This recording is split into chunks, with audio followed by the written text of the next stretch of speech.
Hey, how's it going, everyone? Happy New Year, and welcome back to another review of Bulgasal. For this episode, I did feel like it was a little bit slow. Certain parts may have been just a little bit draggy, but they continued to tell the story. I think the whole point of this episode was to add more people into Danwal's group into taking down EulTae. Hey, what's up, guys? Hey, before I begin the review, I just want to say this. Thank you so much for enjoying my videos. Don't forget to like my videos, comment down below, and overall, do not forget to subscribe to my channel and hit that notification bell so you guys won't miss any new videos I upload pretty much every day. So first, Detective HoYeol, he wants to join in the fight. He wants in. He even said it himself. But the first thing that needs to happen was to prove to him that he is going after the wrong monster. So Danwal told him to check the fingerprints on his car and the fingerprints on the victims' bodies, which he does do. After that, he joined Sangun and Danwal to fight the water monster in the abandoned building, and when he got there, when he stood next to the swimming pool, the water monster ripped off his arm. And history is repeating itself because it happened before. But then a moment later, it was there. Uh, was his arm not ripped off at the beginning, or did Danwal do some magic stuff? Whatever the case may be, this leads to Detective HoYeol having deja vu. He looked at Shio and thought that they've met before. He even asked her, have we met before? At the end, they do save Shio, they beat the water monster, and when I saw that one scene of Danwal twisting or just putting his shin bone back into place, ooh, I got woozy. One of the reasons why I can't be a doctor. Next, Danwal reveals Sangun's past. So first, after she decided not to go with Shio, she went to go check on Wal. When she was in his room, she saw pictures of her in her past lives. So this could be step one, if not part of step one, for Sangun to regain the memories of her past lives. Now, as for proof that the soul belongs to Danwal and proof that she killed his family, he did try to tell her the truth and tell her what happened. And I think the main evidence would be the scar on her shoulder, but she doesn't have one. Only Sangyeon has it. So, in the words of Danwal, who is she? We know that Sangun's soul was split into two twins, Sangun and Sangyeon. Sangyeon knows her past lives, and Sangun doesn't know anything. So, if Sangyeon knows everything, what does that make Sangun then? If you guys have any idea who Sangun is she still Sangun, from the past, or is she a different version of Sangun?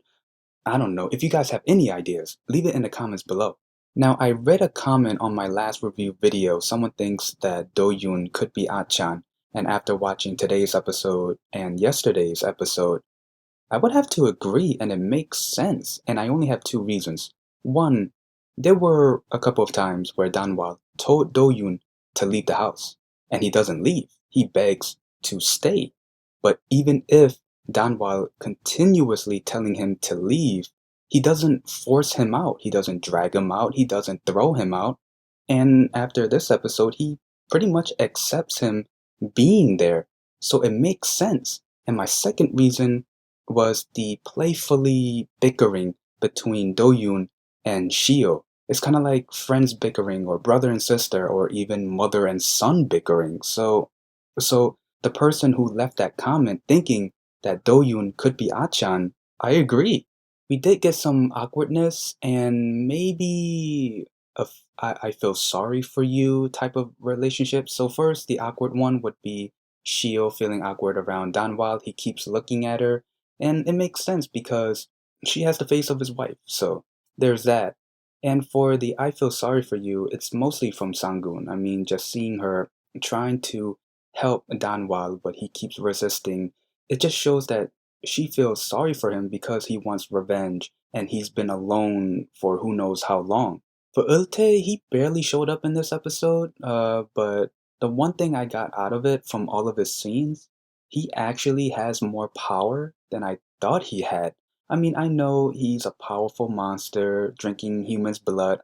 I knew that. And I also knew he was rich. But for him to be a chairman, that caught me off guard. And for him to be the reason why Chief Park got his position in the first place 15 years ago, yeah, those two really caught me off guard there. So my final thoughts on the episode, I thought it was okay. Certain times where I thought it was just a little bit slow paced, but at the same time they try to continue telling the story, which I appreciate, instead of dragging certain things. I do love the relationship so far. We got a little bit of taste of it. The relationship between Sangun, Shio, and Doyoon. Doyoon is pretty much their little brother at this point, and I like that. This episode definitely left us on a cliffhanger. Who really is Sangun? I mean, we know that the soul got split into two. That's why there were two twins, Sangun and Sangyeon. Sangyeon got the memory. Sangun got, well, I don't know what she got. But now I'm starting to have second thoughts about Sangun being Sangun, from the past, the one who made Danwal a monster. And I have a feeling it could be one of those situations where Sangun has only one half of the soul. The other half is somewhere else. Leave it in the comments below what you guys think, because now I'm a little bit confused. But anyway, that's pretty much the gist of my review and the episode. If there's anything I might have missed, please leave in the comments below. Other than that, if you like this video, leave a like, comment down below, and subscribe. See ya.